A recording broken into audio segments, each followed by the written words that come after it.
mula sa pagprotekta ng kapayapaan hanggang sa pagbibigay ng pag-asa. Muling ipinakita ng Parang Municipal Police Station ang kanilang malasakit sa komunidad sa pamamagitan ng matagumpay na mobile blood donation na may temang Every Blood Donor is a Lifesaver.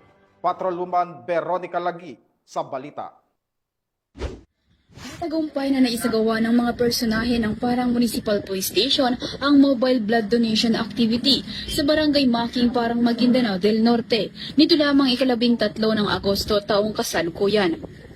Pinangunahan ni Police Major Redsac S. Musa, hepe ng Parang MPS, ang naturang aktibidad, katuwang ang mga police trainee ng Class Bagsik Diwa, IFO Maguindanao Mobile Blood Donation Team, LGU at RHU ng naturang lugar. Ang aktibidad ay may temang Every Blood Donor is a Lifesaver na may layuning makalikom ng dugo upang makatulong sa mga pasyenteng lubos na nangangailangan at magsilbing dagdag sa supply ng mga ospital.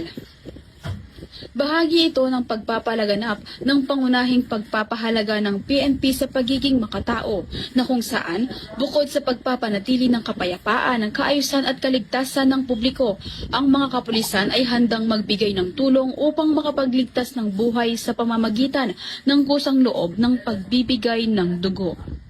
Mula rito sa rehiyon ng Bangsamoro, ako ang inyong Police News Network Correspondent, Patrolwoman Veronica Lagi, alagad ng batas, taga-taguyod ng Balitang Pulis.